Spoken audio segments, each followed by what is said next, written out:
জিনা, ব্যভিচার, অশ্লীলতা, মদ, জুয়া মানুষের সমাজে এখন বেড়ে গেছে।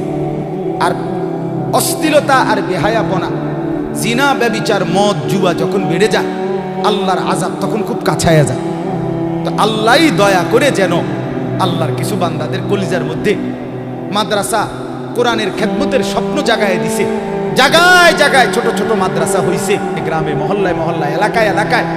রাত 3টা বাজে, 4টা বাজে এই হেফসখানার বাচ্চারা যখন, মানুষ সব ঘুমায়, গাফেল আর নাফরমানরা, তখন রাতের 4টা বাজে 8 বছরের 10 বছরের বাচ্চা যখন আল্লাহর কোরআন নিয়া হাফেজ সাহেবের কাছে বসে, আল্লাহর কসম আল্লাহ তাআলা তখন বলে, হায় আমার নাফরমান বান্দারা, তোদের অশ্লীলতা বেহায়াপনার কারণে চেয়েছিলাম আযাব দিয়া তোদেরকে ধ্বংস করে দিতে, কিন্তু আমার মাসুম বাচ্চারা যখন আমার কালাম কোরআন নিয়া বসছে, যা তাদের বরকতে তোদেরকে মাফ করে দিলাম। আজকে মুসলমানের ঘর মুসলমানের জন্য নিরাপদ না।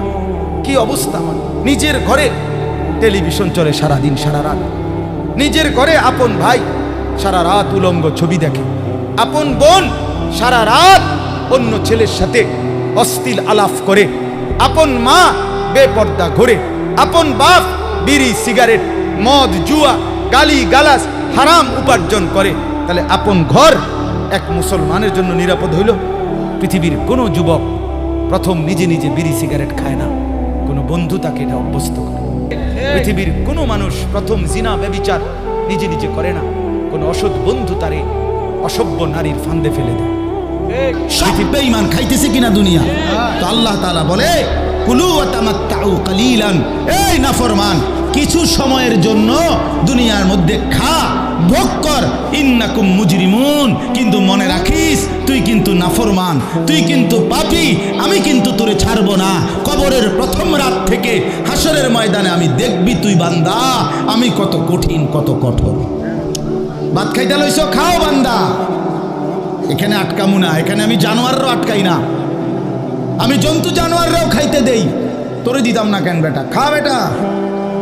কিন্তু ইন্নাকুম মুজরিমুন, মনে রাখো 4টা বাজে নাস্তা করতে বসছো, আল্লাহ যেন ডাক দিয়ে বলে, বেঈমান খা, ঠিক আছে নাস্তা, কিন্তু মনে রাখিস ফজরের নামাজ পড়স নাই, আমি হিসাব রাখছি। রাত 10টা বাজে খাইতে বসছো বেঈমান, ঠিক আছে খা, কিন্তু মনে রাখিস এশার নামাজ পড়ো নাই। ঘর করলা, ফার্নিচার বানাইলা, ঠিক আছে থাকো, তো মনে রাখো এগুলো সুদের টাকা, এগুলা কাস্টমারের ঠকাইয়া, মিথ্যা বইলা, ওজনে কম দিয়া, ওই টাকা আমি জানি, আমি বান্দা দেখব। সমস্ত মিথ্যাবাদী নাফরমান তোমাদের জন্য হাসরের ময়দানে কেন লাঞ্ছনা হবে? এর প্রধান কারণ, ওয়াইজা কিলা লাহুমুর কাউ লা ইয়ারকাউন, যখনই বলা হতো নামাজ পড়তে, যখনই বলা হতো রুকু করতে, যখনই বলা হতো সেজদা দিতে, লা ইয়ারকাউন, আল্লাহ তাআলা বলেন শেষ রুকু করলাম। একটা দিনে 5 বার মসজিদে আজান হতো, একটা মহল্লায় শুধু একটা মসজিদ না, এক এক ওয়াক্তে এক একজনের কানে কমপক্ষে 10টা মসজিদ থেকে আজানের আওয়াজ আসে, ঠিক কিনা বলেন? কিরে বান্দা, এত শক্ত হইলি কেমনে বান্দা? আমার এত বড় আসমান ও জমিন দিয়া, এত বড় কায়নাত দিয়ে বান্দা আমি তোকে লালন পালন করলাম, বিনিময়ে তুমি একটা সেজদাও দিলা না।